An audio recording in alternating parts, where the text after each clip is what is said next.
Now, feeling stuck and hitting dead ends in our practice is a really common situation to find ourselves in. We might feel overwhelmed by too many things, we might feel frustrated with progress or unsure where to go next with our practice. And if you get into an experience or even a habit of having unfocused practice sessions, that's going to be a problem.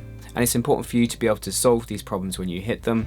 So I thought I'd share today 3 tips that have helped me when I've become stuck in my progress. And the first thing is simply being honest with ourselves about our playing. Very simply, we might be stuck because there's a fundamental aspect of music and musicianship which we haven't got securely, which is holding us back. This could be things like not having a good handle on rhythm, a lack of ear training, or technique. It will be different for every viewer. We're all at different stages, but one thing I do know is that if these fundamental skills are not addressed, then they will keep being a problem and they will keep holding you back. Let me give you an example from my own playing. So I'd noticed when I've listened to recordings myself and just knowing from when I'm playing that I don't use that many 16th notes in my improv, mainly 8th notes and combinations of other rhythms and rests and so forth. And this year I just said, you know what, enough is enough. I've been saying this for a while, so I need to actually just directly tackle this.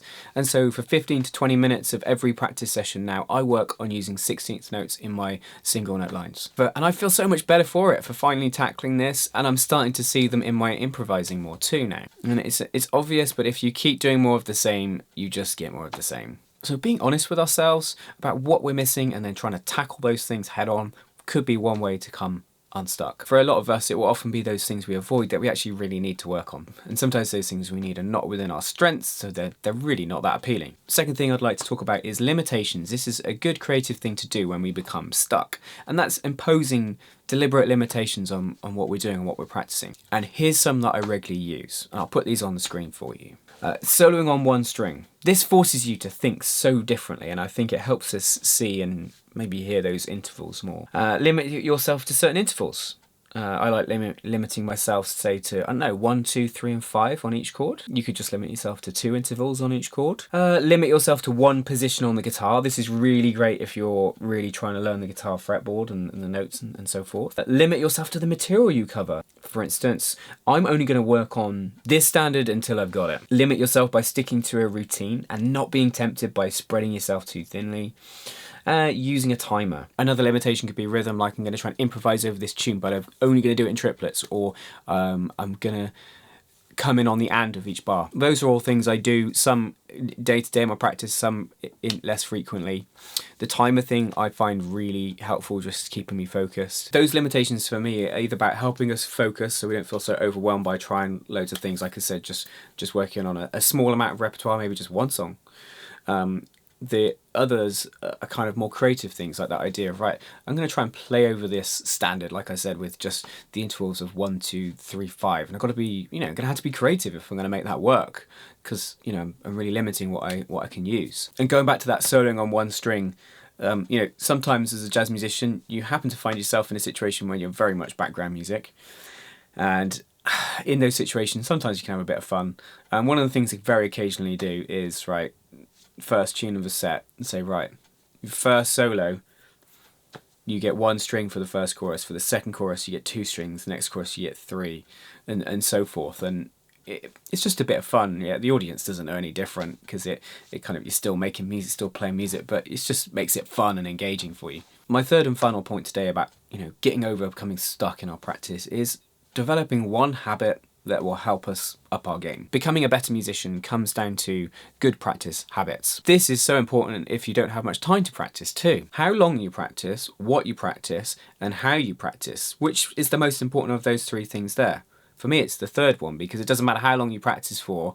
If you practice for 3 hours, but you're not using that time well, then it's not a good use of your time. I'd much rather do 1 hour's really focused and, good intention and good habits forming practice. Sometimes it's not the what, but it's the how. We can go searching for new things to do, new songs to learn, new licks, new ways of approaching things. Obviously those things can be useful at certain times in our progress, but I often think focus on the how more than the what. How you're using your time, how you're engaging with how you approach practice. And you can't expect everything to change in one sweep, in one go. But what you can do is you can focus on zone in on one habit and developing that, and that becoming part of your approach to music. And here are some key habits, I'll put these on the screen, that I think are really important for overall musicianship. Singing what we play, that really fosters a really positive musical connection with the instrument, especially when we're improvising.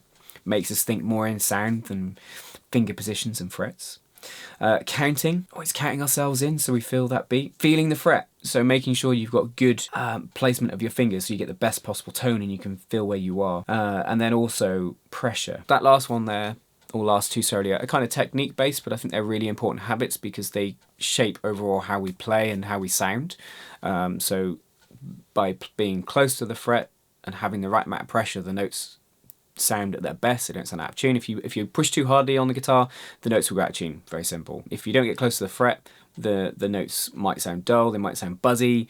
So those are just central habits to sounding good on your instrument. The first one, singing, is just really important, and a lot of people find that quite a game changer. And the counting, that, you know, when you, whatever you're doing, always count yourself in. Make sure you're thinking about rhythm and playing in time. You know, a post-it note where you practice around one of these topics just says sing or count yourself in could just remind you to just keep establishing that habit. Another video centered around this kind of topic that you might find helpful, I'll put on the screen now, is 5 progress problems that hindered my progress. If you need help getting a routine together, sort of reviewing how you practice and so forth, then feel free to reach out to me via the contact form on my website. If you've got any questions or any comments or things that you think I might have missed or other tips on what you do when you become stuck. I didn't include, say, you know, just take a break sometimes. That's also important. Like, you know, just take a day off the guitar, take a week off the guitar, come back at it fresh. Obviously that can be very helpful and healthy to do too. Anyway, till next time, you take care.